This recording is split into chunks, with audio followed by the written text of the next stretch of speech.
15 अगस्त 1947 को हमारा देश तो आज़ाद हो गया था, लेकिन आज़ादी के 76 साल बाद भी हमारे यहाँ के नियम व कानून अंग्रेज़ों के बनाए हुए हैं। ये अच्छा होता कि उनके नियम व कानून आज़ादी के तुरंत बाद ही ख़त्म कर दिए जाते, लेकिन ऐसा नहीं हुआ।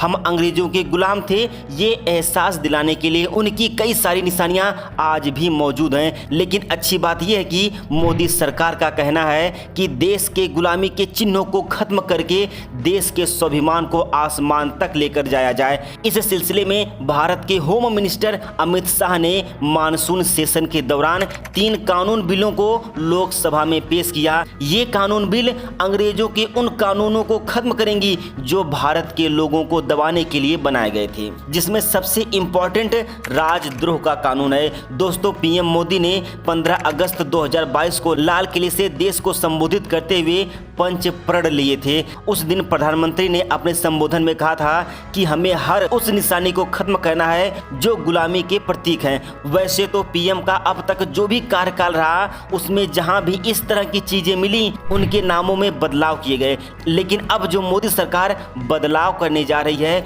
उसमें न सिर्फ गुलामी की यादें खत्म होंगी बल्कि देश की बहुत बड़ी प्रॉब्लम भी खत्म होगी। दरअसल अमित शाह ने मानसून सेशन के दौरान यानी 11 अगस्त 2023 को 3 कानून विधेयकों को चर्चा के लिए लोकसभा में रखा है। ये 3 कानून अंग्रेजों के बनाए गए कानून को खत्म करके उनकी जगह लेंगे। पहला, भारतीय दंड संहिता, जिसे अंग्रेजी में इंडियन पिनल कोड भी कहा जाता है। इस कानून को अंग्रेजों ने 1860 में बनाया था। दूसरा, दंड प्रक्रिया संहिता यानी the code of criminal procedure, जिसे शॉर्ट में CRPC भी कहा जाता है। और तीसरा, भारतीय साक्ष्य अधिनियम यानी द इंडियन एविडेंस एक्ट, जिसे बनाया गया था 1872 में। इन्हीं 3 नियमों को खत्म किया जा रहा है। आपको बता दूं कि इन 3 नियमों को अंग्रेजों ने ब्रिटिश पार्लियामेंट से पास करवा कर बनाया था। आप जानते होंगे कि ब्रिटिश पार्लियामेंट इंग्लैंड में है और भारत के लोगों के लिए अंग्रेज इंग्लैंड से कानून बनाते थे, और जो भी कानून बनाते थे उनका इरादा होता था कि कैसे भारत में अपनी सत्ता को और भी मजबूत करके उन पर शासन अच्छी प्रकार से किया जाए और हमारे खिलाफ भारत में हो रहे विद्रोह को कैसे खत्म किया जाए। वह जो भी कानून बनाते थे उनका एक ही इरादा होता था कि भारतीयों को दंड देना, न कि उन्हें इंसाफ देना। इसलिए अंग्रेजों के कानून को खत्म करना भी जरूरी था। दोस्तों, मोदी सरकार ने इसी बातों को ध्यान में रखा और अंग्रेजों के दंड देने वाले कानूनों को खत्म करके देश में लोगों को न्याय देने के 3 कानून लेकर आ गए, जिसमें पहला जो नया कानून है उसका नाम है भारतीय नागरिक सुरक्षा संहिता बिल, जो अंग्रेजों के इंडियन पिनल कोड 1860 यानी IPC की जगह लेगा। और भारतीय न्याय संहिता विधेयक, यह the code of criminal procedure 1898 यानी CRPC की जगह लेगा। और वहीं पर भारतीय साक्ष्य बिल मौजूदा एविडेंस की जगह लेगा। इनकी और डिटेल में जाया जाए तो भारतीय नागरिक सुरक्षा संहिता बिल जो CRPC को रिप्लेस करेगी, जिसमें अब 533 धाराएं होंगी और इसमें 9 नई धाराओं को भी जोड़ा गया है और 9 पुरानी धाराओं को खत्म कर दिया गया। IPC में पहले 511 धाराएं थी, लेकिन भारतीय न्याय संहिता में अब 356 धाराएं होंगी और IPC के 175 धाराओं को चेंज भी किया गया है और 8 नई धाराओं को जोड़ा गया है। और वहीं पर भारतीय साक्ष्य विधेयक में पहले 167 धाराएं थी, लेकिन अब इसमें 170 धाराएं होंगी। एविडेंस एक्ट के 23 धाराओं में बदलाव भी किया गया है। वह एक नई धारा भी जोड़ी गई है और 5 धाराओं को समाप्त भी कर दिया गया है। दोस्तों, आप सोच रहे होंगे कि सरकार ये सब अचानक कर रही है। नहीं, इसके पीछे 4 साल का लंबा समय लगा है।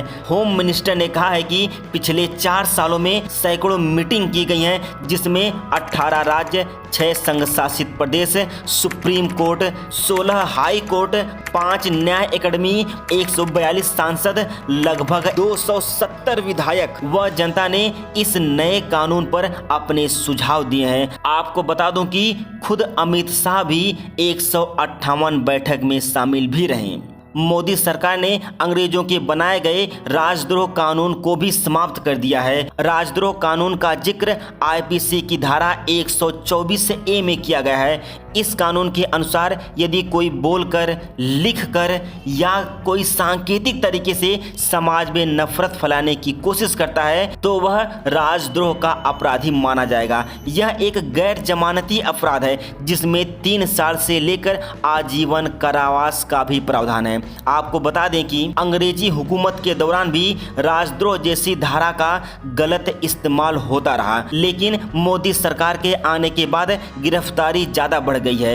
एनसीआरबी के अनुसार 2014 से 2021 के बीच इस कानून के तहत 428 मामले दर्ज हुए थे और 634 गिरफ्तारियां भी हुई थी। अब आगे लेकर चलता हूं। सरकार ने देशद्रोह का एक नया कानून भी लेकर आई है जिसका जिक्र भारतीय न्याय संहिता की धारा 150 में किया गया है। इस धारा के अनुसार यदि कोई जानबूझकर बोले या लिखकर या सांकेतिक प्रकार से या किसी भी अन्य तरीके से देश में अलगाव, सशस्त्र विद्रोह या किसी को किसी भी प्रकार से उकसाने की कोशिश करता है तो वह देशद्रोह का आरोपी माना जाएगा। फिलहाल इस वीडियो में इतना ही। यह जानकारी आपको कैसी लगी कमेंट बॉक्स में जरूर बताएं।